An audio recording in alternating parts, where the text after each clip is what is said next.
Hola, ¿cómo están? Bienvenidos a una nueva edición del especial Constituyente en Agricultura, el programa que busca dilucidar en qué está la discusión constitucional, ver los artículos aprobados y analizar también la discusión misma dentro de la convención. Y para eso hoy día estamos con Alejandra Ovalle, que es profesora de Derecho Constitucional en la Universidad Católica y también directora del Foro Constitucional de la misma universidad. ¿Qué tal, Alejandra? Bienvenida a este especial Constituyente. Hola, José Francisco. Muy buenas tardes y muchas gracias por la invitación.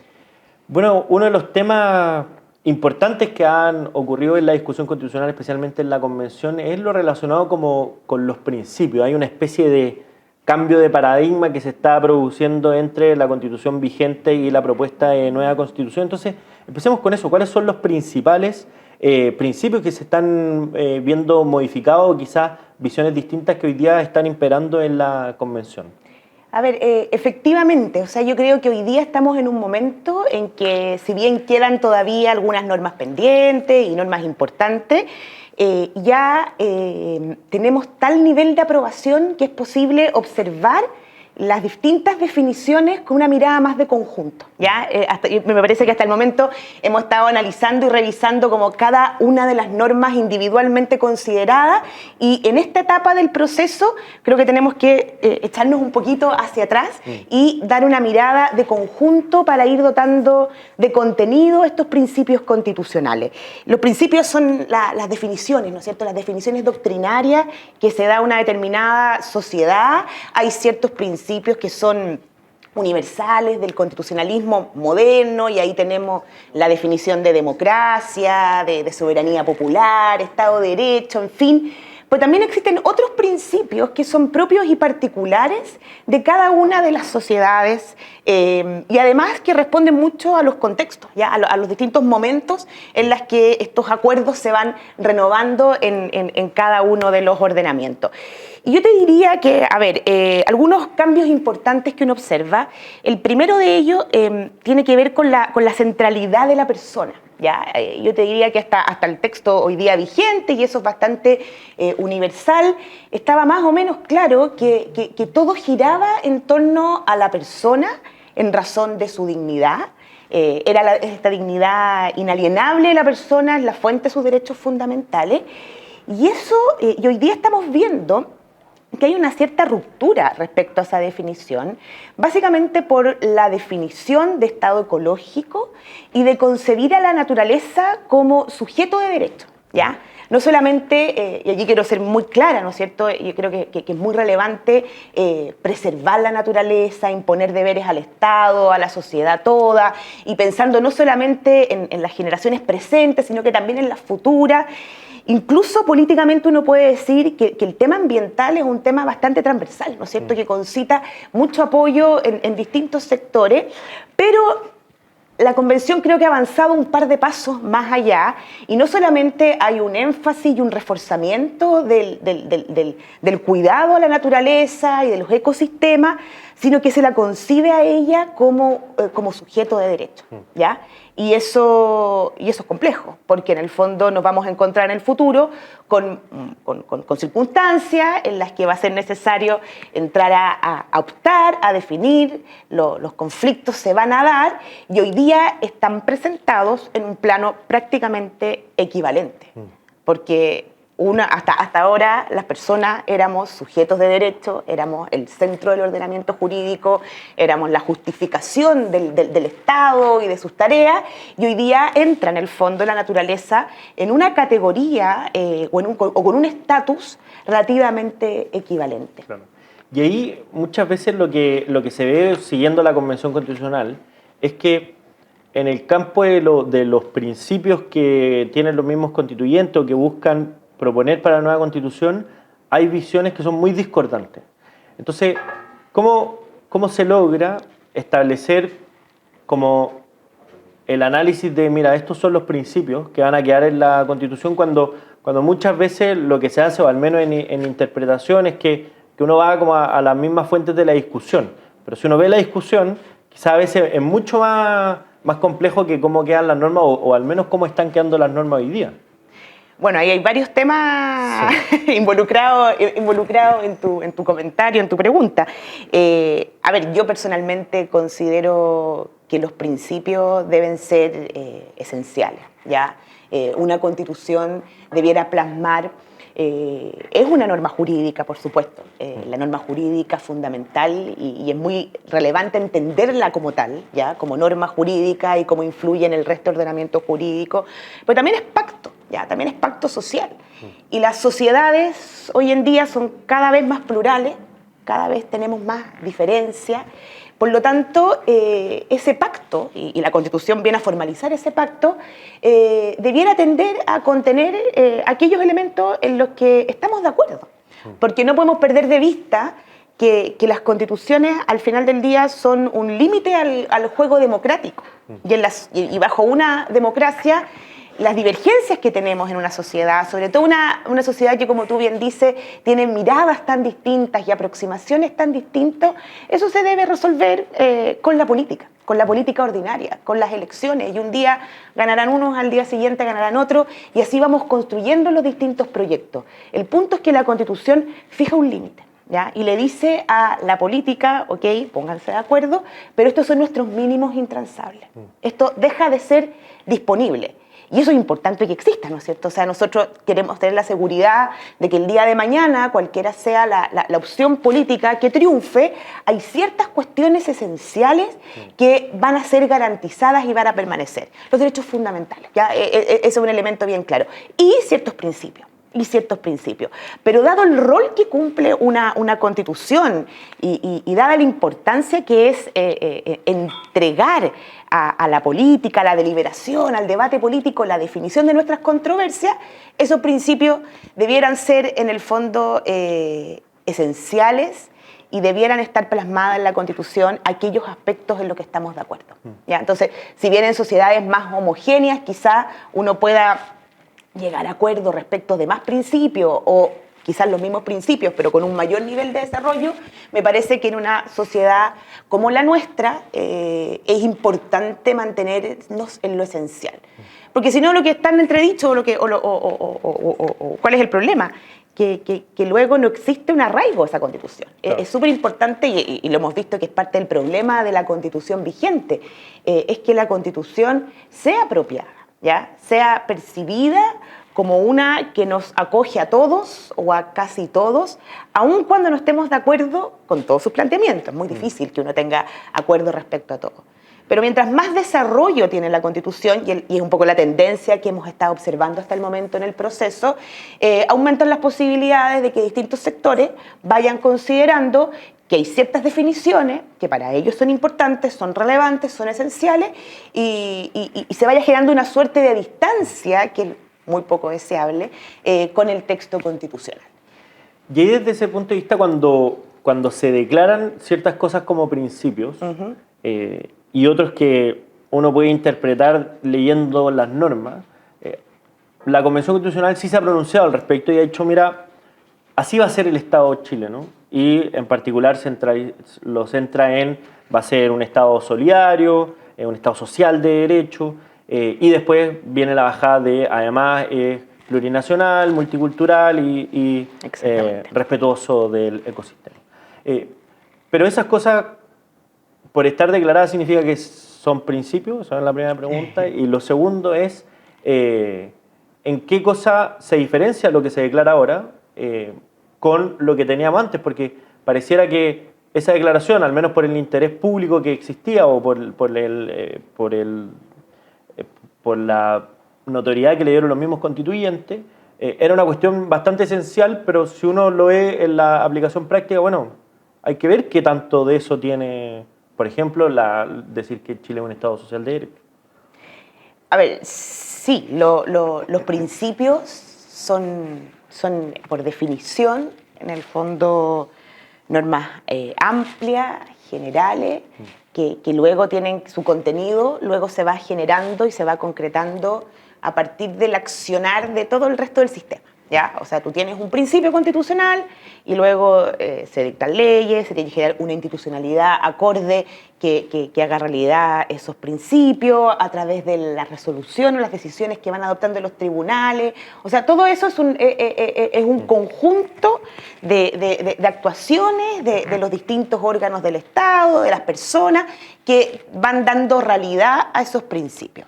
Pero eso no significa que los principios no tengan ningún valor y no sean relevantes, ¿ya? Los principios son mandatos, ¿ya? Son mandatos que, si bien en su contenido específico, en su desarrollo específico, van a quedar entregados a decisiones luego del legislador, de los tribunales, nos van a orientar esas medidas. Por lo tanto, si el día de mañana el legislador, los tribunales, en fin, tienen que tomar una decisión, claro, le podrán ir dando un distinto, su cumplimiento es gradual, le pueden ir dando un contenido distinto, pero no pueden actuar en contra de ese mandato, ¿ya? Entonces, los principios son importantes, ¿ya? Los principios generan efectos y impactos en el ordenamiento jurídico. Ahora, si uno quiere tener en este momento una clara definición de cuáles van a ser los efectos, las implicancias en cada una de las áreas de estos principios, eso es imposible hacerlo, ¿ya? Y un ejemplo, pero mira, te voy a decir una cosa, continúo, ¿sí? Sí, por favor. Un ejemplo, también los principios hay que leerlos o entenderlos en conjunto con otras normas constitucionales, ¿ya? Por eso decía yo al comienzo de que es muy importante que estemos conversando en este momento de estos temas, porque estamos en un momento que es distinto, cuando ya tenemos casi más de 300 artículos aprobados. Entonces los principios los podemos ir leyendo en su coordinación con las otras normas constitucionales. Y tú ponías sobre la mesa el tema del Estado social, del Estado social de derecho, el Estado social y democrático de derecho, que está contenido en el artículo primero, ya aprobado por la Convención, proveniente de la Comisión de Principios Constitucionales. Y claro, la categoría de Estado social de derecho es indicativa de que se está buscando un Estado que garantice y asegure una protección a derechos sociales, a un bienestar económico y social de la población, y tiene implícito, ¿no es cierto?, una mayor intervención y un rol más fuerte del Estado en el cumplimiento de estos objetivos. Pero el cómo se concreta eso, pueden haber formas muy distintas, ¿no es cierto? El cómo un Estado garante de derechos sociales puede ser garante de modos muy distintos. Pero si uno empieza a mirar otras disposiciones, empezamos a tener ciertas luces, ¿no es cierto?, de cuál es como el sistema que se está construyendo en torno al rol del Estado. Y una primera luz podría ser el silencio que existe respecto de la sociedad civil y de la asociatividad privada en materia de contribución al bien común, ¿ya? Hoy día, en el texto vigente, hay una definición muy clara e indicativa de que para la Constitución actualmente vigente, la sociedad se estructura a partir de toda esta organización, habla de los grupos intermedios, ¿no es cierto? Pero se refiere a toda la organización, a toda la asociatividad que las personas van desarrollando, ¿ya? Y entiende que el Estado, bueno, la reconoce, la protege, la ampara, debe asegurarle su autonomía, pero más relevante que eso, le reconoce un rol en las tareas de bien común. O sea, entiende que el bien común no solamente es tarea del Estado, que es muy importante, es su finalidad y es lo que justifica la existencia del Estado, sino que se entiende que estamos todos llamados a contribuir. Y las personas, en cuanto seres sociales, ¿no es cierto?, necesitamos, y para alcanzar nuestros objetivos y nuestras finalidades, nos agrupamos con otros, nos reunimos con otros, y esa asociatividad tiene un reconocimiento constitucional. En el texto que está trabajando la Convención, ese reconocimiento no existe, ¿ya? Hay un importante desarrollo de la participación política de la sociedad civil. Se avanza mucho en la arista política, en el ir abriendo mecanismos de participación en la arena político, que yo creo que es muy importante que se haga eso, y era una de las deudas que tenía la Constitución, que tiene la Constitución vigente, ¿no es cierto? parece circunscribir la participación de la ciudadanía básicamente a las elecciones periódicas cada 4 años, claro. Y eso naturalmente que es insuficiente. Entonces, pero el texto que está proponiendo la Convención avanza de manera importante en la participación política de la sociedad civil, pero no la considera en todas las demás tareas de bien común. Y luego si tú empiezas a mirar ya los derechos sociales, que ahí todavía no hay normas 100% aprobadas, ya todavía es importante aclarar que todavía hay una última vuelta que está pendiente en la comisión, tampoco hay referencia a la participación de la comunidad. Entonces, ahí hay un contraste importante, ¿ya? En materia de educación, en materia de salud, en materia de vivienda, en el fondo, y nos empiezan a mostrar de que el rol que se le está asignando al Estado es un rol muy fuerte, muy importante, y se ven muy escasas referencias a la participación de la sociedad civil en dichas tareas. Sí. Entonces, si bien la categoría Estado Social de Derecho no es incompatible para nada, ¿ya?, con la participación de las personas, de las asociaciones, en fin, en esas tareas, cuando uno empieza a mirar esas otras normas, nos empezamos a dar cuenta que el contenido de Estado Social de Derecho que está proponiendo o que pretende proponer este texto constitucional se orienta hacia un sentido y no hacia el otro. ¿Y ahí cómo se hace? O sea, bueno, esto es como la respuesta del millón, pero una de las dificultades que enfrentan las instituciones, especialmente la Constitución, es cómo transmite esos principios, porque eso ya es sujeto a la prudencia de los políticos, a las decisiones mayoritarias del tiempo, etc. Entonces, ¿cuál puede ser una forma de, no sé si quizás puede ser un objetivo unificarlo, pero más o menos de que sea una información hacia todo el sistema de que existen esos principios? Porque, por ejemplo, en la Constitución vigente, el principio de subsidiariedad, que no está explícito, pero sí se ha entendido por la doctrina que está en la Constitución actual. Claro, pero hay algunas cosas que son decisiones provinciales de los políticos que o no son subsidiarias, por así decirlo, o son una aplicación prudencial, contingente de ese principio, y muchas veces se confunde el resultado con el diseño del principio o la concepción del principio. Pienso particularmente en materia de cómo el Estado se hace cargo de los roles que les corresponden subsidiariamente, en educación, en salud, y que dicen, mira, o al menos en la opinión pública, la educación estatal funciona mal por el principio de subsidiariedad, cuando el principio de subsidiariedad no dice nada al respecto, al contrario, debería hacerse cargo bien de él. Entonces, ¿cómo se hace para que la declaración del principio no sea simplemente como una buena intención y tenga este mandato que se le hace al resto de las instituciones? A ver, tiene elementos como jurídicos, políticos, sí. y altas cosas. No, por supuesto, por supuesto. A ver, es imposible tener principios que tú puedas aplicar de forma única, uniforme, como si fuera una fórmula matemática, ¿no es cierto? Quizás tampoco es deseable. Y no es deseable, exactamente iba a decir eso. O sea, no solamente es imposible, no es parte de la técnica propia constitucional de entrar en definiciones, sino que tampoco es deseable. Uno a nivel de concepto, ¿ya? Uno a nivel de concepto, es importante que estos conceptos tengan un cierto nivel de flexibilidad para ir ajustándose, ¿ya?, a los distintos cambios, a la evolución social que se va experimentando, y jurídica también, ¿ya? Las sociedades van cambiando, existen nuevas miradas, nuevas normas, nuevas aproximaciones, entonces los principios tienen que tener una cierta porosidad de modo de permitir esa evolución social. Lo segundo es que cuando estamos hablando en concreto, ya respecto al principio de subsidiariedad, que era el ejemplo que tú ponías, José Francisco, ese es un principio que por definición su aplicación es prudencial, ¿ya? Aquí hay dos niveles de problemas con la subsidiariedad. Uno, que es controvertido su contenido, o sea, se entienden distintas cosas respecto de la subsidiariedad, y yo creo que parte del problema que tenemos es que se ha instalado de manera bastante amplia una aproximación, una noción de subsidiariedad que la entiende solo en su faz negativa, ¿no es cierto?, como una mera abstención del Estado, que el Estado tiene que replegarse y no cumplir con su rol. Concepción que a mí me parece que es incorrecta, pero más allá de lo que a mí me parezca o a nosotros nos parezca, además no es consistente con la forma en que la jurisprudencia ha ido evolucionando, ¿ya? Es cierto y es efectivo que en un comienzo el principio de subsidiariedad se entendió en clave muy liberal, ¿ya? En clave de tratar de marginar al Estado de las tareas de las tareas sociales, de las tareas económicas, en fin.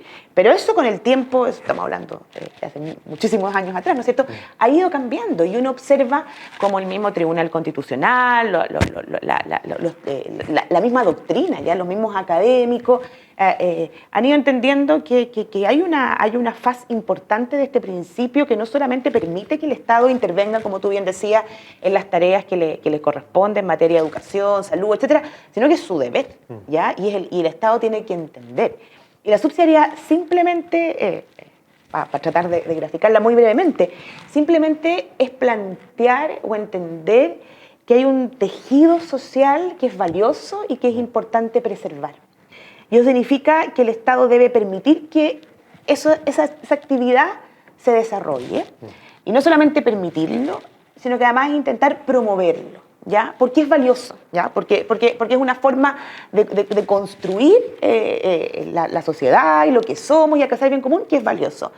Pero evidentemente que esa iniciativa privada, esa actividad privada nunca va a ser suficiente ni se mueve por los mismos incentivos, ¿no es cierto?, que nos permitan, en el fondo, satisfacer con todas las tareas del Estado, y ahí el Estado debe intervenir. Claro. Y eso no está en duda. Pero la decisión en cada caso concreto, respecto si en este caso concreto corresponde que el Estado, por ejemplo, desarrolle una empresa pública, genere un incentivo, intervenga directamente, profundice la regulación al sector privado, ¿ya? Eso es prudencial. Y es por definición... y eso es por definición prudencial.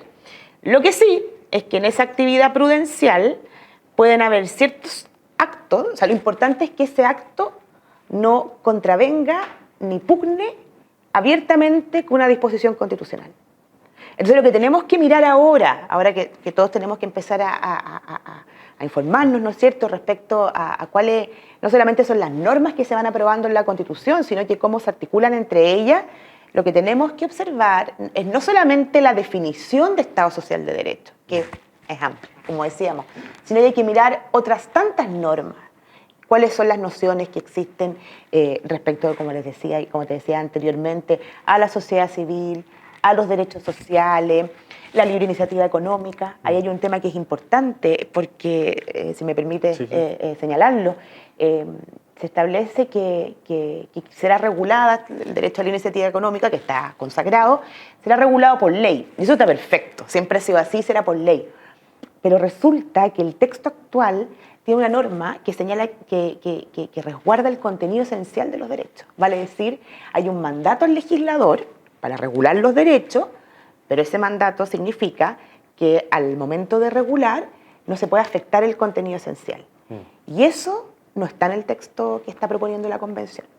Entonces, cuando uno mire ahora los mandatos o las remisiones al legislador para regular los derechos, que, insisto, esa es la técnica que corresponde y es el modo, hay que tener presente que en esa remisión, en principio ya no va a existir un límite, que es el resguardo del contenido esencial.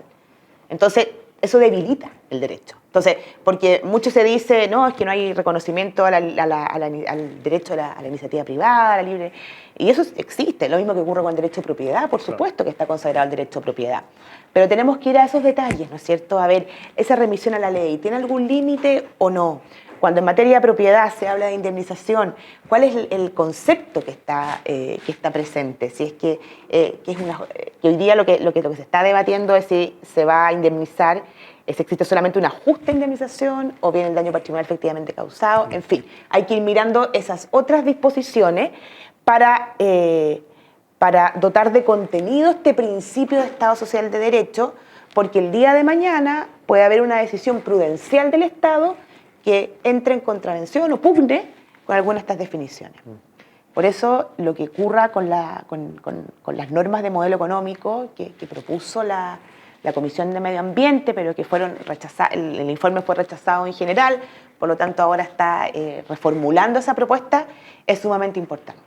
Porque en esas normas de modelo económico había una visión y una aproximación del Estado que haría muy difícil, ¿no es cierto?, el que luego el legislador o los tribunales, en fin, presentaran y postularan una participación de las personas en la economía, en la vida social, en fin. Y a propósito de eso mismo, finalmente de la composición de las normas que le hacen sentido o van en concordancia con estos principios, una de las cosas que se ha establecido en la nueva Constitución es, o en el borrador de nueva Constitución, para ser preciso, esta idea de la plurinacionalidad. Y se utiliza mucho el concepto, a veces como cada una de las comisiones lo abordan de manera distinta, entonces se utiliza varios conceptos para referirse a lo mismo, pero ¿qué es lo que está diciendo? ¿Qué es lo que hay detrás de esta idea?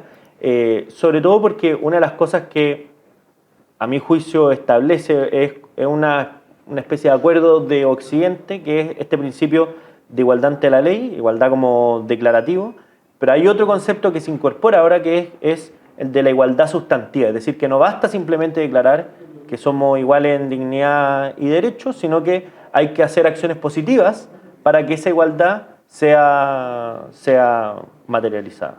Claro. Son dos principios distintos, ¿no es cierto? Uno es el de la plurinacionalidad, que no solamente está en la definición de Estado plurinacional, sino que también como principio, y además luego está el de la igualdad sustantiva. A ver, el concepto de plurinacionalidad es nuevo, ya, es novedoso. Entonces, eso también es algo que tenemos que tener presente, que el nuevo texto introduce varios conceptos y categorías respecto a las cuales no tenemos tradición. ¿Ya? No tenemos una tradición, todo esto que hemos estado conversando, que al final los principios se van construyendo a partir de lo que luego hace el legislador, la institucionalidad, la política, las personas. Estos son principios que vamos a tener que empezar, en la medida en que la Constitución sea aprobada, ¿no es cierto?, que vamos a tener que empezar a construir. Por lo tanto, no hay plena claridad de cuáles son sus efectos e implicancias. Ahora, ¿qué es lo que pasa con el tema de la plurinacionalidad? Como conversábamos hace un rato, las constituciones debieran contener aquello que nos une, ¿ya? Sin embargo, hay que tener presente que muchas veces es necesario reconocer ciertas diferencias para luego construir en conjunto este proyecto común que vamos a tener como sociedad. Y en ese sentido, a mí me parecía que existía una deuda, ¿ya? Si tú miras no solamente la Constitución actual, sino que en los textos anteriores hay un silencio respecto a los pueblos indígenas, a los pueblos originarios. Por eso hace muchos años que se venía planteando la necesidad de generar este reconocimiento. En el sentido de que, a mi juicio, en el sentido que te lo decía, que para poder construir lo común tenemos que reconocernos. Y muchas veces el silencio se traduce en que ciertos sectores entienden que no son parte de ese texto, ¿ya? Ahora, ahí hay una difícil línea gris entre reconocer la diferencia para luego construir en común a empezar a generar, en el fondo, estatutos diferenciados. Y eso no es deseable, y no es deseable menos para una constitución que se supone que cumple un rol de pacto. Y me parece a mí que esta definición de plurinacionalidad, ¿qué puede ser? ¿No es cierto? El reconocer un hecho sociológico, ¿no? Que tiene que ver con la existencia de naciones diversas que se construyen sobre la base de cultura, historia, tradiciones distintas. Ese es un tema, pero cuando uno empieza a dotar de contenido este principio de la plurinacionalidad con otras normas constitucionales ya aprobadas, nos empezamos a dar cuenta que más que generar un reconocimiento para avanzar en lo común, se está tratando de generar estatutos paralelos y diferenciados en materia de autogobierno, de libre determinación, en materia de las normas aplicables, el pluralismo jurídico, ¿no es cierto?, sistemas de justicia que se plantean además en un plano de igualdad, e incluso otras normas que son más complejas, que todavía no están aprobadas, pero que han ido ya en varias oportunidades, que tiene que ver con ciertos derechos respecto de las tierras, de los territorios y de una relación con los bienes comunes naturales, que es una nueva categoría que instala esta Constitución distinta al del resto de los chilenos. Ya hay una definición de que estos bienes comunes naturales son inapropiables y ahí hay algunas propuestas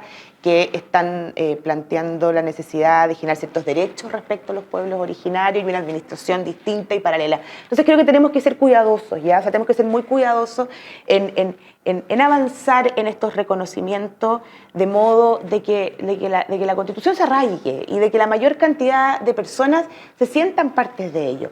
Pero cuando la Constitución avanza a separar de este modo, me parece que genera el efecto contrario, lamentablemente. Alejandra Valle, profesora de Derecho Constitucional de la Universidad Católica, muchas gracias por habernos acompañado en este especial constituyente. Muchas gracias a ti, José Francisco. Y muchas gracias a ustedes por la sintonía. Sigan atentos a las próximas ediciones de este especial constituyente porque seguiremos analizando y discutiendo sobre lo que está tramitando la nueva Constitución. Así que estén muy bien, nos vemos en la próxima edición. Chao.